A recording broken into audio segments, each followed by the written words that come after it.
What's up, everybody? Mark, Solar Games. Whew, Hasbro just cannot catch a break, can they? Sinking that ship every day. Holy crap, dude. Pre-announcement for Q4, looking pretty bad. As a company, as a whole, right? So obviously, they can't catch a break. The first start with the whole 30th anniversary debacle, D&D, OGL crap. Now they're basically have to go in front of all the investors and grovel and say, you know what, we're sorry, we're wrong. There is too much inventory.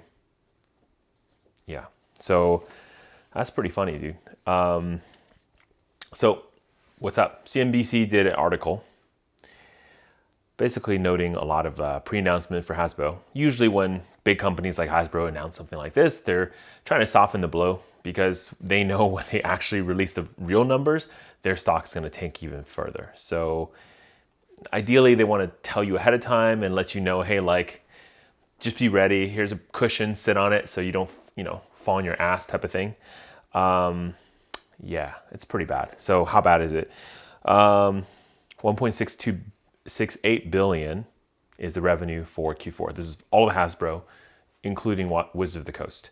Now, that is down 17% from 2021, right? So 1.8 billion sounds like a big number, right? Until you compare what they were doing before, which was 1.92 billion in 2021 in Q4. So again, Q4 is also a big shopping holiday. So usually a lot of these more like retail companies like Hasbro that, sells toys, sells things that are for Christmas, they will see a big bump come Christmas time, come, this December Q4 time. That's where they make a good chunk of their money, usually for companies like this. So for them to take such a big loss this year is a pretty big deal. Now, look, world's going down, burning through everything, recession's happening. Yes, I understand. Everyone's tightening their wallets and, it's going down. But still, 17% is a lot of a hit for them to take, especially when you do some comparisons to other companies that are similar to them. So full year revenue is down 9% to 5.86 billion. Still big, large number. It's kind of expected. Companies like this don't just flop. They're going to make a lot of money. They're here to make money. It is what it is. However, by the way, all the numbers I have today for you are revenue. They're not profit. So until we understand how their burn rates is, then we actually don't really know what that's going to do. So ahead of a bad quarter, actually WotC's looking to cut employees. So this is what happens to the companies when they start losing a lot of money. Board of directors who actually run the company, not the CEO, by the way, start saying, hey, y'all need to fix this real quick. What's an easy fix for a company that's losing a lot of money? You fire employees. So they're going to cut 17%, 15% employees. That's about over 1,000 employees that's going to be let go. Part of this is actually probably what's going to happen anyways, because Blueprint 2.0 is really focused on, reducing the brand landscape and focusing on a couple brands that are making a lot of money, right? Like Magic, D&D, etc., My Little Pony, all the Hasbro stuff. So they were going to cut people anyways. But this is speeding it up because they're trying to staunch the bleeding, because probably cost is either the same or higher. If you take a 17% revenue reduction and cost is higher, yikes, it's not going to look good, guys. So, but overall, this is pretty bad. Pre-announcing this type of numbers, just get ready for a 10% decrease in their stock. Their stock's already down a lot, and they're going to take another 10%. So, yeah. Hang tight, guys. Hang tight, right? Recent quarters are pretty tough, they cited. Yeah. Bad Q3, terrible Q4. What else can you imagine up? Maybe we should do more vicious things. Maybe we should do more shady ass things to, harm the players that feed you. The players, look, here's the thing. Guys, you can make money, okay? Just do what the players want. It's easy. And then charge them a shit ton of money for it, right? I'm not saying don't make money. I'm just saying don't try to make money while pissing people off. That doesn't make any sense. Okay, what are they citing? Why was Q4 so bad? Inflation weighing on customers' wallets. Oh, so much inflation. It's just so heavy on my wallet. I can't spend that money. No, I don't want to spend money because I know all your products are going to go down in price later. So why buy it now when I could just wait and, like, I don't know, 6 months to a year, and they're going to be 50% off discounted on your direct to consumer channel called Amazon.com. Yeah. And high levels of inventory. I told you guys, high levels of inventory. I can't believe this Susan person just, oh, no, all the inventories are fine. There's no overprinting. What do you mean overprinting? Dude, what, hey, don't look over here. Let me hide these booster boxes. She's like swimming in booster boxes while she's talking about this. She knows. She's holding, look, if Rudy's holding heavy bags, bro, Hasbro has all the bags. They got the bags to put the heavy bags inside. Yeah. Okay, so talk about WotC, right? So that's Hasbro. Hasbro is already a terrible business, by the way. They lose so much money on everything else.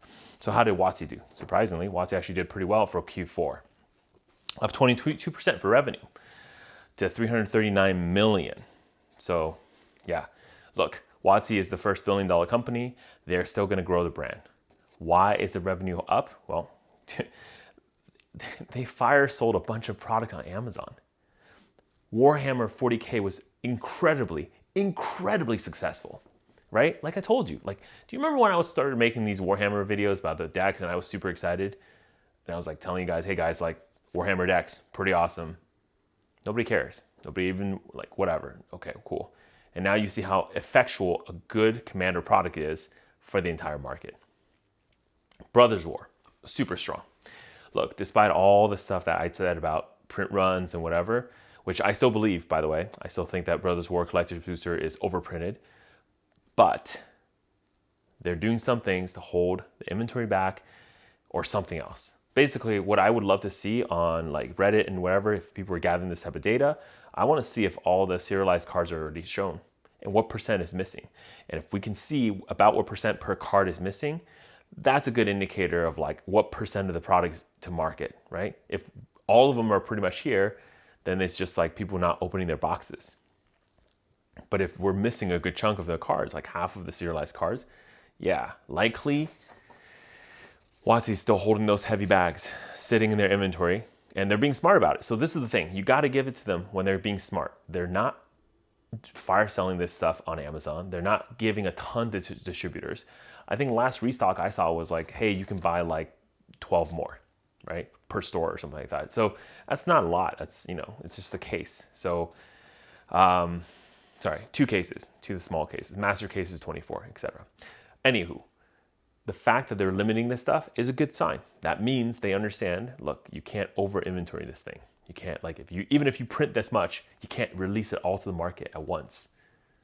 Smart, 300 IQ shit. Okay. For the year, WotC's up 1.33 billion revenue, which is up 3% from 2021. Basically, what that's telling you right now is it's a little bit better than 2021, but not by much. The key point here is going to be this. Just because your revenue goes up does not mean your profit goes up. Sometimes, mostly it's correlated, not always. One of the things that you have to understand is 30th anniversary was a big flop. Now, it probably didn't cost them too much to do 30th anniversary, given how much they printed, all that stuff. But it's still time, right? People had to go design the cards, draw it, whatever, printed. They gave out a bunch at Vegas for free. They're going to give a bunch out to the stores for free. The sales didn't do well. I mean, these are all factors that's going to come back and bite them.